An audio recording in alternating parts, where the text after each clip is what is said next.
அஸ்ஸலாமு அலைக்கும் ரஹ்மத்துல்லாஹி வபரகாத்துஹு. இன்றைக்கு 4ஆம் வகுப்பில் நம்ம இருக்கோம்.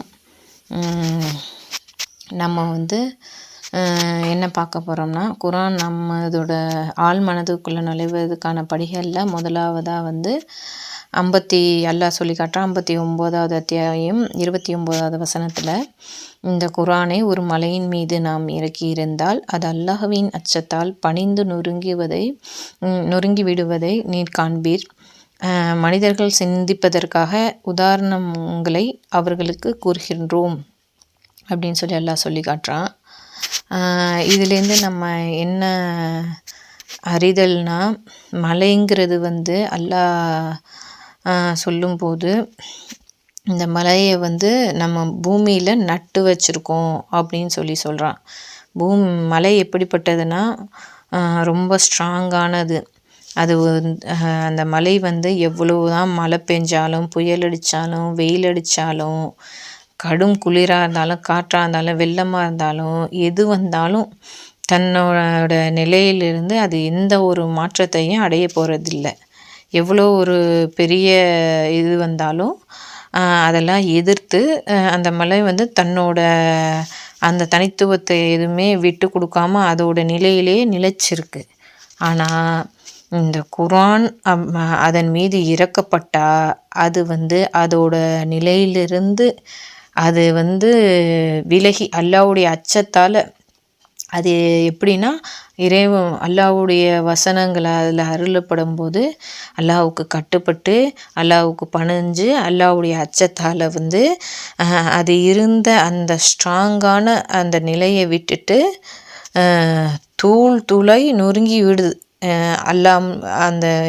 இந்த குரான் முன்னாடி நான் எதுவுமே கிடையாது அப்படின்னு நொறுங்கி தூளாக ஆகுது. இந்த குரான் முன்னாடி எதுவுமே இல்லை அப்படிங்கிற ஒரு நிலையை அடையுது அப்படின்னு சொல்லி அல்லாஹ் இதில் சொல்லி காட்டுறான்.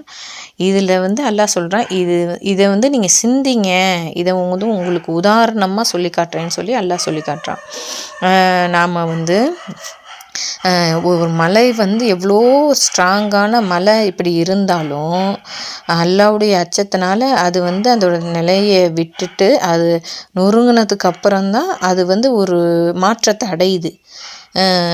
எவ்வளோ ஒரு உறுதியான மலையே இப்படி அல்லாஹ்வுடைய அச்சத்தால் இப்படி நடுங்கி ஒன்றுமே இல்லாமல் ஆகுது. ஆனால் மனிதனுக்கு இந்த குரானை அல்லாஹ் சொல்கிறான், இது பெரிய பொக்கிஷம், இது மிகப்பெரிய அற்புதமாக இந்த குரானை நான் உங்களுக்கு வழங்கியிருக்கேன்னு அல்லாஹ் சொல்கிறான். அந்த குரானை நம்ம அணுகும்போது நம்ம எப்படி அணுகணும்னா, நான் ஒரு சாதாரண மனிதன்தான், எனக்கு எந்த ஒரு அதிகாரம் இல்லை, எனக்கு ஆணவம் இல்லை, எந்த ஒரு நம்ம எவ்வளோ ஒரு பெரிய பதவியில் இருந்தாலும் சரி, எவ்வளோ ஒரு அந்தஸ்தில் இருந்தாலும் சரி, எவ்வளோ ஒரு உயர்ந்த நிலையில் இருந்தாலும் சரி, எவ்வளோ ஒரு பெரிய தகுதியில் இருந்தாலும் சரி, அது இந்த குரானு நமக்கு என்ன சொல்லுதோ அதை உடனே நம்ம உள்வாங்கணும்.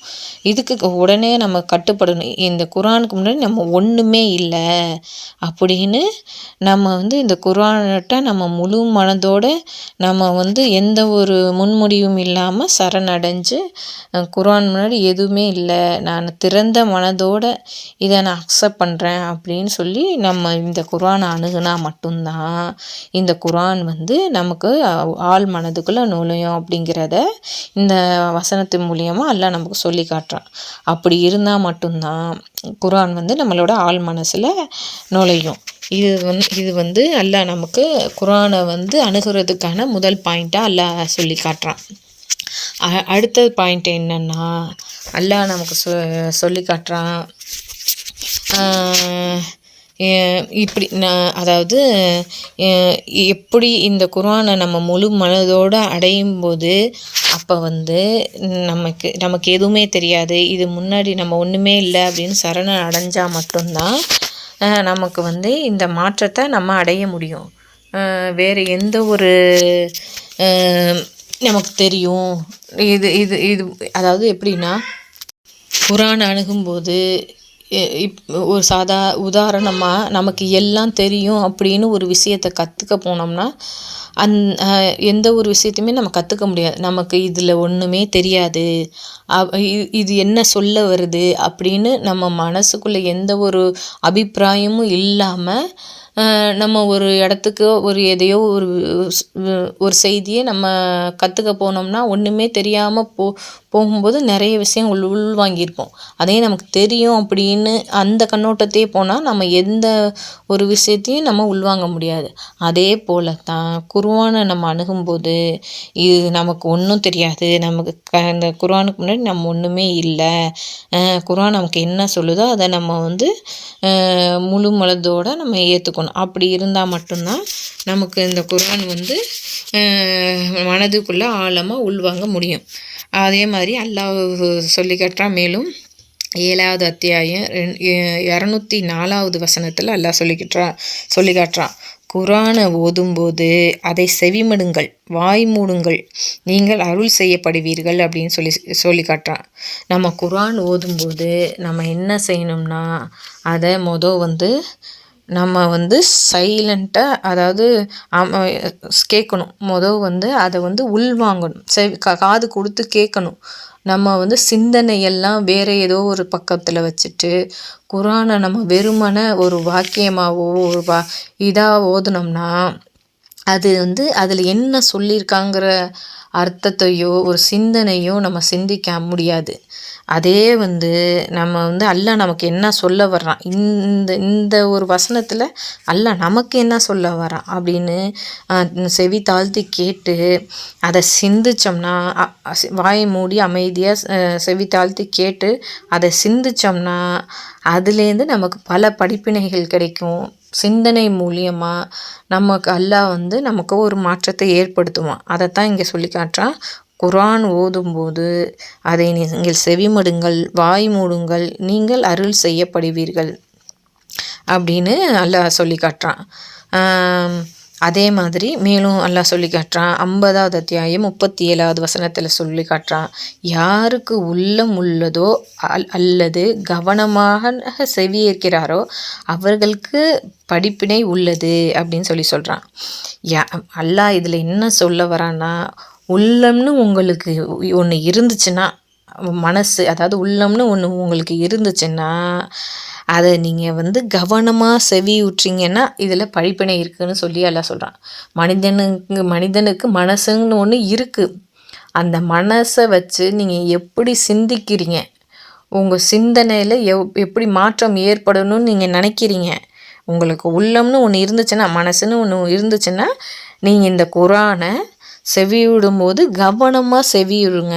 அதாவது கூர்ந்து கவனத்தோட, அதிகமான கவனத்தோட நீங்கள் இதை கூர்ந்து கவனிங்க, செவியிடுங்க, கவனமாக செவியிடுங்க, கேளுங்க, அதை கேளுங்க.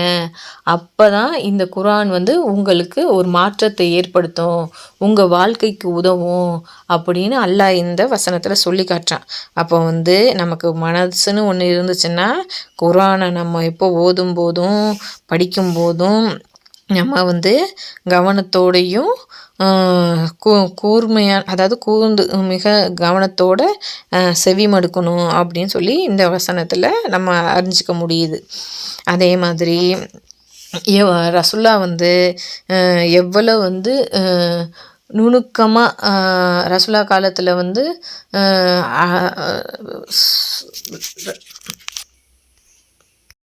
நபி ஸல்லல்லாஹு அலைஹி வஸல்லம் அவங்க வாழ்ந்த காலத்தில் யூதர்கள் ஒருத்தவங்க நபி ஸல்லல்லாஹு அலைஹி வஸல்லம் அவர்கள்ட்ட சொல்கிறாங்க, நீங்கள் இணை வச்சிட்டீங்க அப்படின்னு சொல்கிறாங்க. அப்போ நபி அவர்கள் அவங்கள அலட்சியப்படுத்தாமல் அவங்களோட வார்த்தைக்கு மதிப்பு கொடுத்து அதை என்னன்னு கேட்குறாங்க. நீங்கள் இணைய வச்சிட்டீங்க அப்படின்னு சொல்கிறாங்க. நான் என்ன இணை வைத்தேன் அப்படின்னு அப்படி கேட்க போகும்போது அவங்க சொல்கிறாங்க, நீங்கள் சத்தியம் செய்யும்போது எப்படி சத்தியம் செய்கிறீங்க, காபா மீது சத்தியம் செய்கிறீங்க அப்படின்னா நீங்கள் இணை வச்சிட்டீங்க தானே அப்படின்னு சொல்கிறாங்க.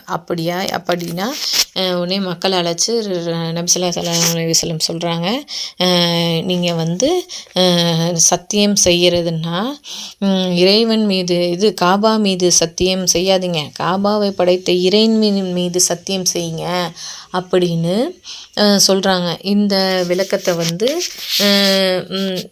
நபி ஸல்லல்லாஹு அலைஹி வஸல்லம் சொல்கிறாங்க. அப்போ ஒரு செய்தியை நம்ம உள்வாங்கும்போது அதில் என்ன சொல்ல வராங்க அப்படிங்கிறத நம்ம அமைதியோடனும் கூர்ந்து கவனத்தோடனும் நம்ம செயல்பட்டோம்னா அல்லாஹ் நம்மளுடைய வாழ்க்கையில் ஒரு மிகப்பெரிய மாற்றத்தையும் ஒரு மறுமையில் வெற்றி பெறக்கூடிய செயல்களையும் நமக்கு எளிதாக்குவான்.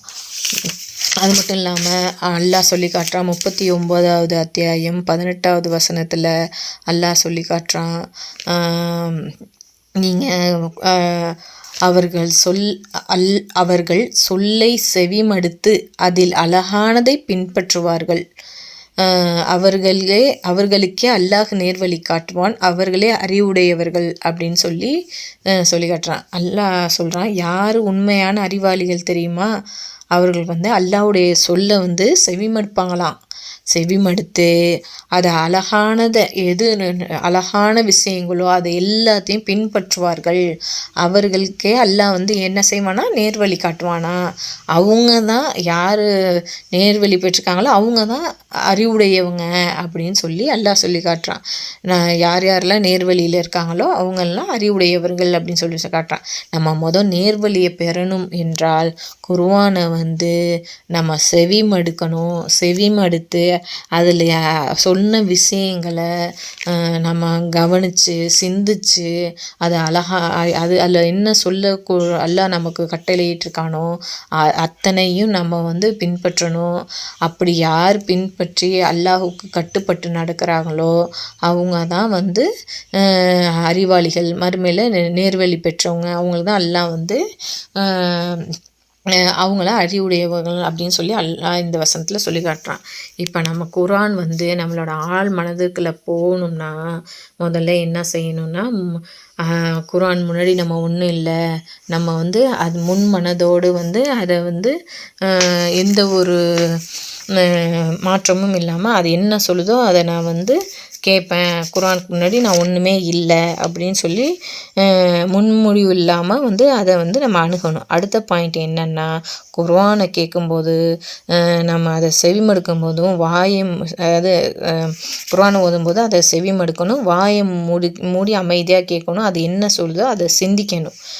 அடுத்தது என்ன சொல்கிறான்னா, அல்லாஹ் நீங்கள் அதை வந்து அமைதியாக கேட்குறது மட்டும் இல்லாமல் அதில் என்ன அல்லாஹ் சொல்லியிருக்கானோ அதை நீங்கள் செயல்முறைப்படுத்தணும். அழகானதை வந்து நீங்கள் பின்பற்றணும், அதை செயல்படுத்தணும். அப்படி உடையவங்க தான் அறிவாளிகள், அவங்க தான் வந்து நேர்வழி பெற்றவங்க. இப்போ நம்ம நேர்வழி பெறணும்னா குர்ஆனில் சொன்ன விஷயங்கள் அனைத்தையும் நம்ம உள்வாங்கணும், அதை வந்து நம்ம செயல்முறைப்படுத்தணும். அப்போ தான் வந்து அந்த குர்ஆன் வந்து நம்ம உள்ளுக்குள்ளே இறங்கும், நம்ம ஆழ் மனதுக்குள்ளே உள்ள நுழையும். அது மூலியமாக நம்ம வெற்றி பெற முடியும். இன்ஷா அல்லாஹ் வந்து நம் மனதுக்குள் வந்து குர்ஆன் முழுமையாக நுழைவதற்கான அனைத்து வழிகளையும் அல்லாஹ் நமக்கும் எளிதாக்கணும்னு சொல்லி துவா செய்தவளாக எனது உரையை முடித்துக்கொள்கிறேன். அஸ்ஸலாமு அலைக்கும் வரஹ்மத்துல்லாஹி வபரகாத்துஹு.